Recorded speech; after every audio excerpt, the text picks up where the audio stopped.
প্রিয় মা, ২৬ বছর পর কলম ধরেছে তোমাদের বড় আদরের এই বাধ্যমিটা। এতগুলো বছর পর কেন লিখছি জানো? কারণ তোমরা আজ পৃথিবীতে নেই বলে। জানো মা, গল্পটা খুবই সাধারণ। গল্পের নাম দিতে পারো সুখ কেনার গল্প। মেয়ের সুখ কিনতে গিয়েই তো আমার বিয়েটা দিলে তোমাদের পছন্দ করা ছেলের সাথে। তারপর থেকে ২৬টা বছর কাটিয়ে ফেলেছি। সবাই বলে বাবা মা নাকি ছেলেমেয়ের ভালো চায়। ভালোই যদি চাইলে তাহলে কেন আমি ভালো থাকতে পারলাম না? মেয়ের বিয়ে দিয়ে তোমরা কিন্তু ভালো ছিলে, যেমনটি চেয়েছিলে ঠিক তেমনটি পয়সাওয়ালা সৎ চরিত্রবান একটা ছেলে, একদম তোমাদের মনের মতো। বিয়েটা হলো আমার, অথচ আমার মতে নয়। জানো মা, এই ২৬ বছর ধরে সংসারে আছি। এই সংসারে তোমাদের কথা রেখেছি, তোমাদের সম্মান বজায় রাখতে পেরেছি। তাই তো দারুণভাবে অভিনয় করেও যাচ্ছি। অভিনয় করে যাচ্ছি তোমাদের সৎ চরিত্রবান জামাইয়ের সাথে। একটু বুঝতে দেইনি, তোমরাও বুঝতে পারোনি। ছোটবেলার কথা খুব মনে পড়ে মা। আমার মন খারাপ থাকলে, শরীর খারাপ হলে, মিথ্যে কথা বললে তুমি ঠিক ধরে ফেলতে। বলতে মায়ের কাছে মিথ্যে বলা যায় না, মায়ের মন সব বুঝতে পারে। ভেবেছিলাম তুমি অন্তত বুঝবে। মেয়ের মনের কথা মা বুঝতে পারবে না, তা হয় নাকি? দেখলাম তুমিও বাবার মতো গো ধরে বসে থাকলে। সেদিনের কথা ভাবলে চোখে জল আসে, বুকটা যন্ত্রণার মধ্যে দলা পাকিয়ে ওঠে আজও।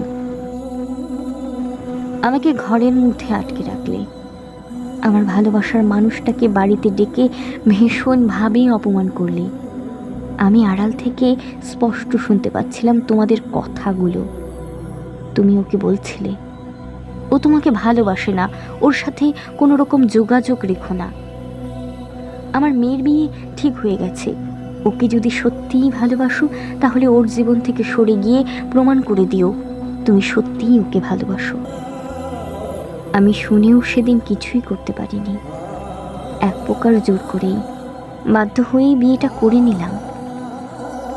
আমাকে নিরুপায় করে দিয়েছিলে, হাত মুখ বেঁধে দিয়েছিলে। বললে মেয়ে হয়ে বাবা মায়ের মরণ দেখতে চাস। আমার বুকে পাথর চাপিয়ে দিলে। আমি আমার ভালোবাসার মানুষটাকে বিয়ে করলে তোমরা সুইসাইড করবে। যতদিন বাঁচবো ততদিন ওই দোষের ভাগিদার হয়েই আমাকে নাকি বাঁচতে হবে। জানো মা, আমাকে সবাই বলে ভাগ্যবতী। তোমাদের মতো বাবা মা পেয়েছি, অমন একটা সংসার পেয়েছি, ভালো মানুষ বর পেয়েছি। আর কি চাই? ছোটবেলায় তোমাদের থেকে যা চেয়েছি তাই দিয়েছ, কোনো আবদার না করনি। যখন ভালোবাসার মানুষটার কথা বললাম, বললে তোর অন্যায় আবদার তোর বাবা মেনে নেবে না। এদিকে দেখো, আবার বিয়ের পর থেকে আমাকে আর কোনো আবদার করতেই হয়নি। যাওয়ার আগেই সব কিছু পেয়ে যাই। সত্যি মা, আমি ভাগ্যবতীই বটে। তবে অভিনয় করতে করতে আজ বড় ক্লান্ত।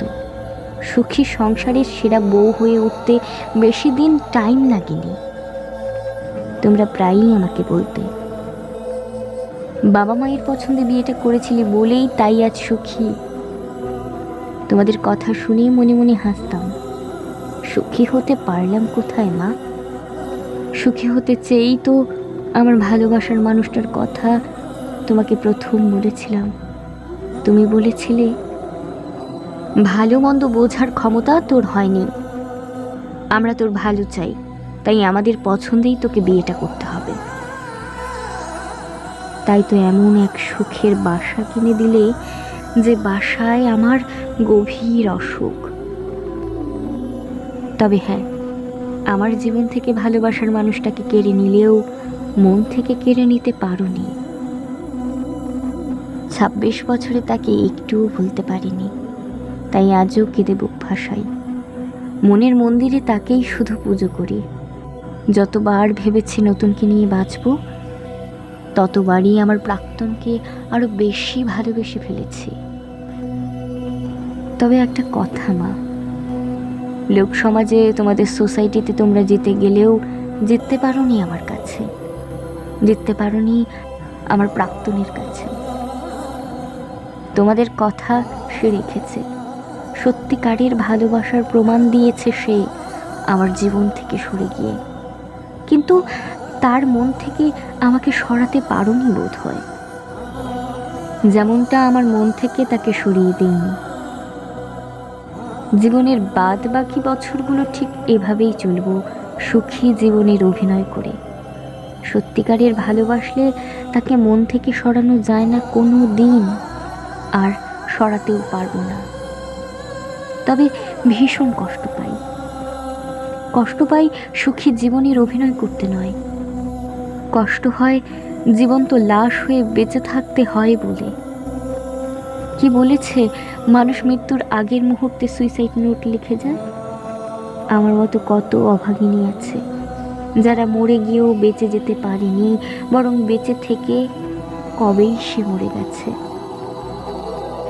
আজ যা লিখলাম তা আমার মনের বেদনাই শুধু নয়, বলতে পারো এক জীবন্ত লাশের বেদনা বিধুর সুইসাইড নোট। ভালো থেকো মা।